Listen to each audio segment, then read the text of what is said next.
2월 4일 목요일입니다. 신명기 12장 확신이라는 주제로 말씀을 나누겠습니다. 먼저 기도로 시작하신 후 성경을 1에서 3 읽기 바랍니다. 꾸준한 영성을 여는 당신의 인생을 변화시킵니다. 말씀 다 묵상하셨습니까? 첫 번째, 확신. 1절입니다.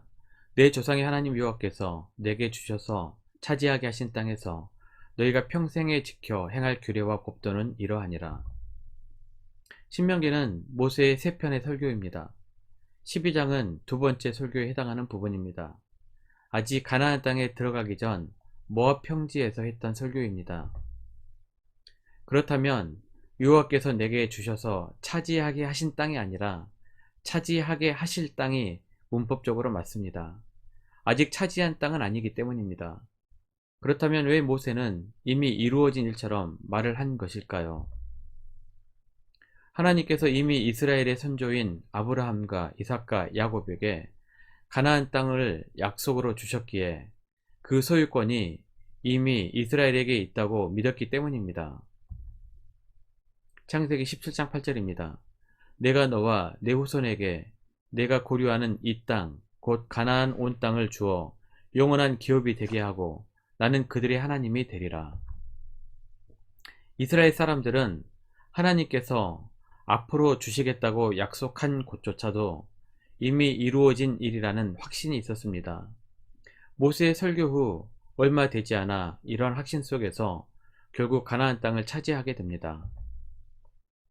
10절입니다. 너희가 요단을 건너 너희 하나님 여호와께서 너희에게 기업으로 주시는 땅에 거주하게 될 때, 또는 여호와께서 너희에게 너희 주위의 모든 대적을 이기게 하시고 너희에게 안식을 주사 너희를 평안히 거주하게 하실 때에, 확신을 가지고 사는 것과 그렇지 못한 것에는 큰 차이가 있습니다. 확신이 있으면 두렵지도 불안하지도 않습니다. 안식과 평안을 누릴 수 있게 됩니다. 우리가 사람은 확신할 수 없습니다. 하지만 하나님은 확신할 수 있습니다. 하나님은 반드시 언약을 지키시는 분이시기 때문입니다. 로마서 4장 21절입니다. 약속하신 그것을 또한 능히 이루실 줄을 확신하였으니. 우리가 현재의 고난과 수고로움을 참고 살아가는 이유가 무엇입니까? 주님께서 우리에게 지키실 언약과 궁극적으로 하나님 나라에 대한 확신이 있기 때문입니다. 디모데후서 1장 12절입니다.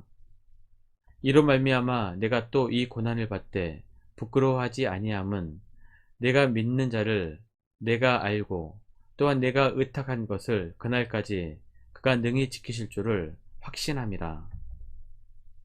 예수 그리스도를 통하여 구원의 확신을 가지고 오늘부터 하나님 앞에 담대히 나아가시기를 바랍니다. 에베소서 3장 12절입니다. 우리가 그 안에서 그를 믿음으로 말미암아 담대함과 확신을 가지고 하나님께 나아감을 얻었느니라. 두 번째, 예배할 곳. 2절입니다. 너희가 쫓아낼 민족들이 그들의 신들을 섬기는 곳은 높은 산이든지 작은 산이든지 푸른 나무 아래든지를 막론하고 그 모든 것을 너희가 마땅히 파멸하며. 시대를 막론하고 사람들은 높은 산의 우상을 숭배했습니다. 높을수록 그들의 신들과 가까워질 수 있다고 생각을 했기 때문입니다. 열왕기상 14장 23절입니다.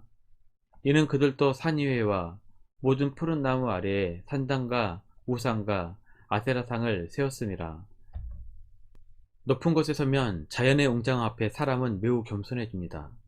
또한 신비로움에 휩싸이게 됩니다. 거대하고 화려한 건축물 앞에 서면 대부분의 사람은 움츠려듭니다. 이러한 분위기를 연출해 두려움과 존경심을 부추기는 것입니다. 사무엘상 16장 7절입니다. 여호와께서 사무엘에게 이르시되 그의 용모와 키를 보지 말라. 내가 이미 그를 보렸노라.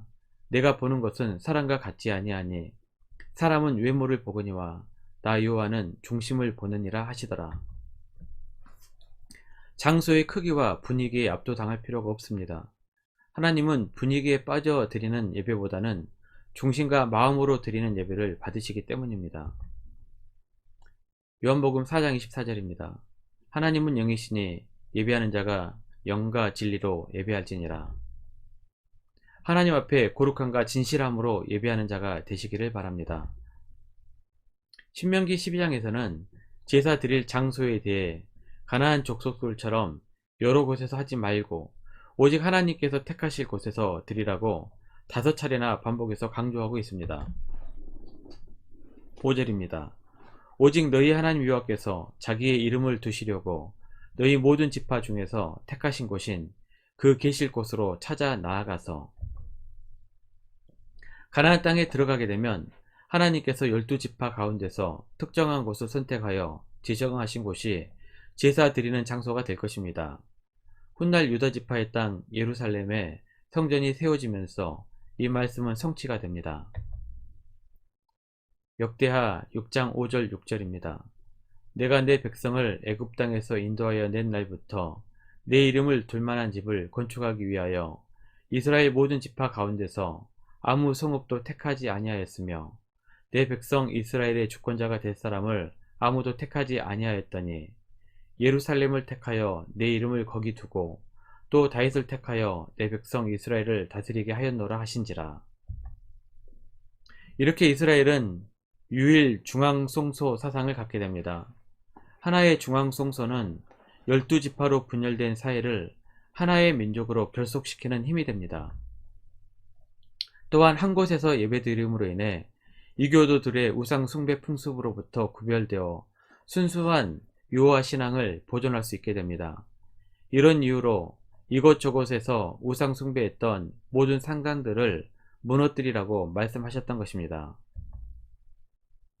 세 번째, 시대와 장소에 따른 규정들의 변화. 8절입니다. 우리가 오늘 여기에서는 각기 소견대로 하였거니와 너희가 거기에서는 그렇게 하지 말지니라.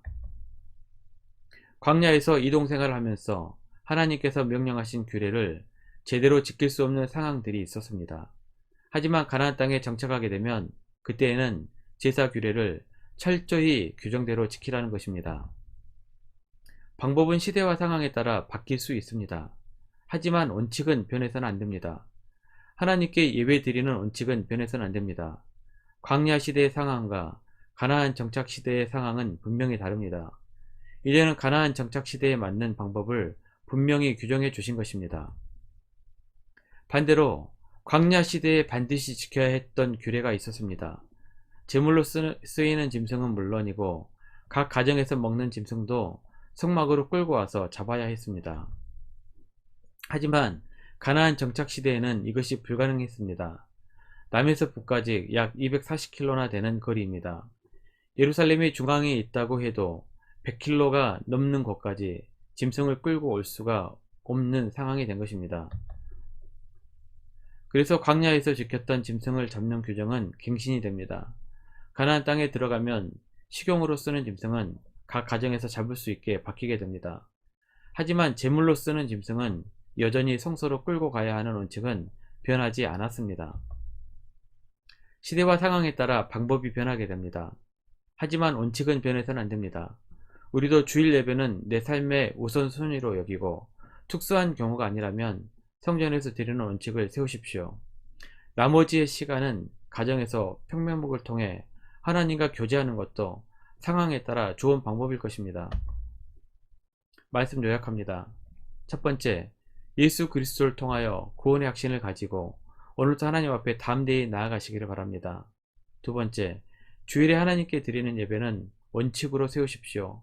주중에는 평면목으로 하나님과 교제하는 것도 방법일 것입니다. 1년 성경 일독 주간 계획입니다. 오늘은 목요일 레위기 23장에서 25장 말씀을 천천히 묵상하십시오. 2월 중보기도 제목입니다. 5가지 기도 제목을 넣고 하나님과 충분한 교제 시간을 가지시길 바랍니다. 가정에서 기도하시기 힘드신 분들은 주중 기도의 시간을 이용하셔도 좋습니다. 새벽 6시부터 밤 10시까지입니다. 하루 30분씩 최선을 다하시기 바랍니다. 그러면 여러분의 삶이 변화될 것입니다. 영상을 다 보신 분들은 확인 문자를 보내시거나 유튜브에 댓글로 달아주시면 정기적인 영성 훈련에 도움이 될 것입니다. 오늘 하루도 승리하시기를 기도합니다.